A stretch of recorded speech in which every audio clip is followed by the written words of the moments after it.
Assalamualaikum warahmatullahi wabarakatuh. Salam, Om Swastiastu, Namo Buddhaya, salam kebajikan, dan salam sejahtera bagi kita semua.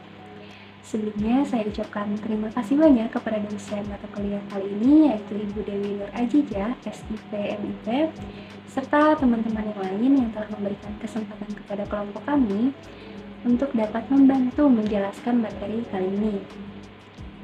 Ada pepatah mengatakan, tak kenal maka tak sayang. Untuk itu, izinkan kami dari kelompok 2 untuk memperkenalkan diri. Dari kelompok 2 sendiri beranggotakan, yang pertama ada Fahmi Dia Rahman, yang kedua ada saya sendiri yaitu Raisa Siti Aminah, yang ketiga ada Nesia Bunga Anissa, yang keempat ada Nabila Sukmawandani, yang kelima ada Rizka Setianti Solihat, dan yang keenam ada Prayoga Astiatiaran. Baik, selanjutnya di sini saya akan menjelaskan kronologi terbentuknya ilmu pemerintahan. Perkembangan pemerintahan ditentukan oleh perkembangan masyarakatnya yang disebabkan oleh faktor-faktor lain yang melandasinya, seperti pertambahan dan tekanan penduduk, ancaman atau perang, dan penjarahan yang dilakukan oleh suatu kelompok masyarakat terhadap kelompok masyarakat yang lain, dan telah menjadi faktor-faktor yang memacu perkembangan pemerintahan, yaitu penguasaan oleh suatu pemerintah atau negara. Di zaman purba, ditandai oleh banyaknya sistem pemerintahan dan sistem yang lebih dikenal yaitu Polis Yunani. Selain Polis Yunani, kerajaan Inka yang berdiri antara tahun 1200 sampai 1500 sebelum Masehi telah memiliki sistem pemerintahan yang despotisme, di mana itu merupakan suatu bentuk pemerintahan yang ditandai oleh kekuasaan sewenang-wenang dan tak terbatas dari pihak penguasa. Di zaman baru, sekalipun pemerintah tidak menjadi jelas setelah runtuhnya Polis Yunani serta konflik antara Paus dan Raja yang berkepanjangan, namun pada akhir abad pertengahan muncul pemerintahan di zaman baru dengan pengalaman perjalanan sejarah yang panjang dari masing-masing negara sehingga lahirlah konsep tentang adanya kemandirian serta kekuatan pemerintahan. Baik, pembahasan selanjutnya adalah bahwa ilmu pemerintahan modern ditandai dengan lahirnya kameralistik ataupun ilmu perbendaharaan yang telah berkembang di Prusia pada awal abad ke-18. Landasan tolaknya adalah bahwa setiap negara ini harus mengurusi lapangan pekerjaan dan pangan, sehingga berdasarkan hal itu perlu mengusahakan agar di dalam setiap jabatan yang ada sebanyaknya orang dan sebagaimana dibutuhkan untuk kesejahteraan umum. Selanjutnya, perkembangan pemerintahan secara berawal mulai dari tahap prasejarah hingga tahun 1993, ilmu pemerintahan telah menjadi ilmu yang multidisiplin dan monodisiplin dengan penekanan pada umum, organisasi dan pengambilan keputusan, perencanaan dan pelaksanaan, serta prinsip swastanisasi dalam pemerintahan. Karakteristik khas gejala pemerintahan di Eropa dan Amerika. Di Amerika, ilmu pemerintahan sebagai suatu bidang ilmu otonom muncul di belahan dunia baru. Pada tahun 1887, terbitlah artikel terkenal dari Profesor Wilson yang kemudian menjadi Presiden Amerika Serikat, bahwa masih terasa perlunya untuk memilah. Di situ dijelaskan tentang perlunya suatu studi kasus tentang masalah-masalah yang berkaitan dengan pelaksanaan tugas-tugas pemerintah yang berhasil guna dan berdaya guna. Pada awalnya, orang membahas masalah-masalah terutama sudut pandang yuridis historis. Permasalahan-permasalahan sebagaimana yang disisir studi tadi menyandang suatu karakter politik, karakter dari uni federal, fungsi-fungsi dari berbagai organ negara, serta hubungan mereka satu sama lain. Di Amerika, hukum pemerintahan baru kemudian berkembang menjadi sebuah bidang studi yang berdiri sendiri.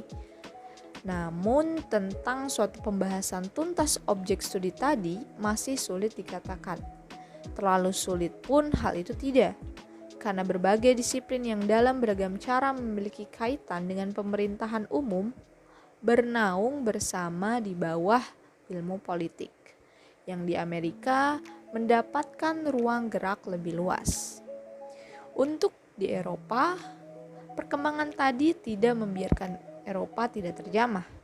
Meskipun hal ini bukanlah satu-satunya faktor yang menjurus kepada porsi perhatian yang lebih besar bagi ilmu pemerintahan, juga di sini orang berada pada suatu tugas pemerintahan yang semakin meluas, yang dengan demikian berwatak jauh lebih rumit.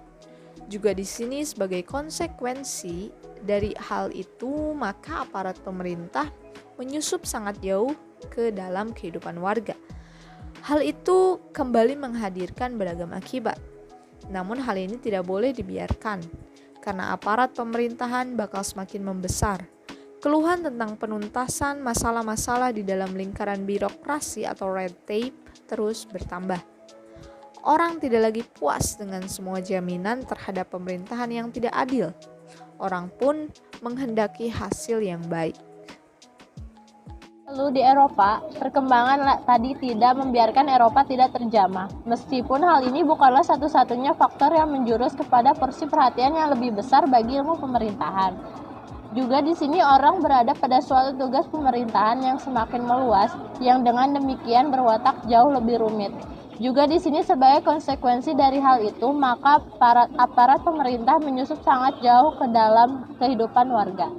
Hal itu kembali menghadirkan beragam akibat. Namun hal ini tidak boleh dibiarkan, karena aparat pemerintahan bakal semakin membesar. Keluhan tentang penuntasan masalah-masalah di dalam lingkaran birokrasi red tape terus bertambah. Orang tidak lagi puas dengan semua jaminan terhadap pemerintahan yang tidak adil. Orang pun menghendaki hasil yang baik. Tahapan perkembangan ilmu pemerintahan melalui pragmatik dan ontologik. Tahapan melalui pendekatan pragmatik. Yang pertama, paradigma 1 merupakan tahap perkembangan awal.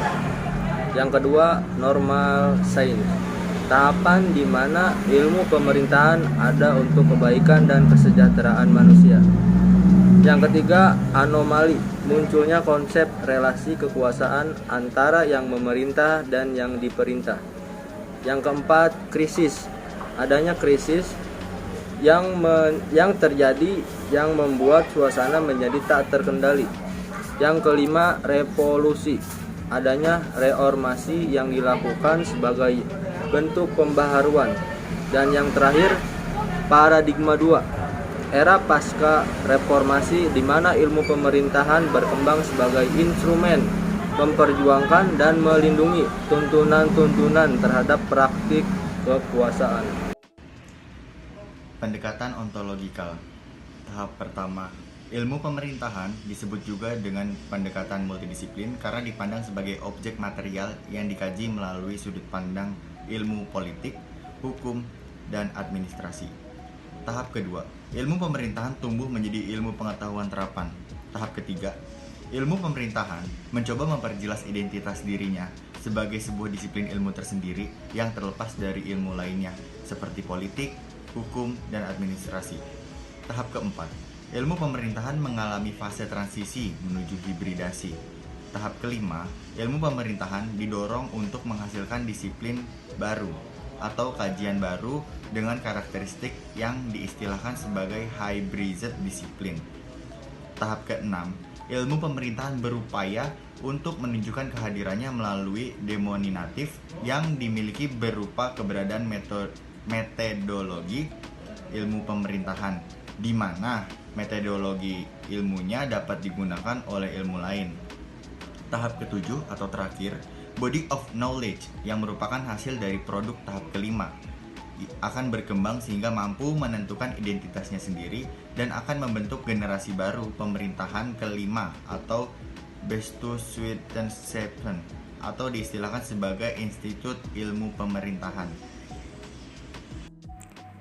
Sekian dari kelompok kami. Mohon maaf bila masih ada penjelasan yang kurang jelas.